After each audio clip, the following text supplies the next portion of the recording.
Hello നമസ്കാരം. കുറച്ച് ദിവസം മുമ്പ് ഒരു റീലിൽ ഞാൻ പറഞ്ഞിരുന്നല്ലോ നമ്മുടെ യൂട്യൂബ് ഇനി ഒന്നുകൂടെ ആക്റ്റീവ് ആക്കണം എന്നുള്ള ഒരു പ്ലാനിലാണ്. ഇനിയും വീഡിയോസ് അപ്ലോഡ് ചെയ്യാനുള്ള ശ്രമത്തിലാണെന്നൊക്കെ. അപ്പോൾ അത് കഴിഞ്ഞ ശേഷം എനിക്കൊരു മെസ്സേജ് വന്നു കേട്ടോ. ആളുടെ പേരും സ്ഥലമൊന്നും പറയരുതെന്ന് പറഞ്ഞിട്ടുണ്ട്. അപ്പം മെസ്സേജിൻ്റെ ഒരു സംഗതി ഇതാണ്: ഈ ആൾ ഇൻസ്റ്റഗ്രാം ഒന്നും വേണ്ട എന്ന കടുത്ത തീരുമാനത്തിൽ ഇരിക്കുകയായിരുന്നു കേട്ടോ. അങ്ങനെ ആൾ എപ്പോഴോ നമ്മുടെ യൂട്യൂബ് വീഡിയോസ് കാണാറുണ്ടായിരുന്നു അത്രേ. അങ്ങനെ അത് സ്ഥിരമായിട്ട് കണ്ടുകൊണ്ടിരിക്കുമ്പോഴാണ് ഒരു ദിവസം ഞാൻ അങ്ങോട്ട് സ്റ്റോപ്പ് ചെയ്തു. പിന്നെ അതിനകത്ത് പറഞ്ഞിട്ടുണ്ടായിരിക്കും ഞാൻ ഇൻസ്റ്റയിൽ ആക്റ്റീവ് ആണെന്നൊക്കെ.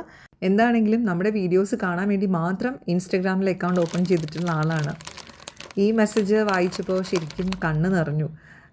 സന്തോഷമുണ്ട്, ഗ്രാറ്റിറ്റ്യൂഡുണ്ട് ഒരുപാട് പേരോട് കേട്ടോ. കാരണം ഇതുപോലത്തെ ഒരുപാട് മെസ്സേജുകൾ വരുന്നുണ്ട്, കോൾ വരുന്നുണ്ട്. തിരിച്ചെനിക്ക് ചിലപ്പം പ്രോപ്പറായിട്ട് റെസ്പോണ്ട് ചെയ്യാൻ പോലും പറ്റാറില്ല.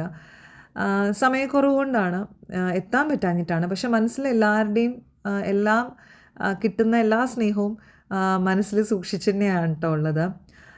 ഓർക്കാറുണ്ട് ഓരോരോ സന്ദർഭത്തിലൊക്കെ സംസാരിച്ചിട്ടുള്ളതോ അല്ലെങ്കിൽ മെസ്സേജ് ചെയ്തിട്ടുള്ള ആൾക്കാരെയൊക്കെ.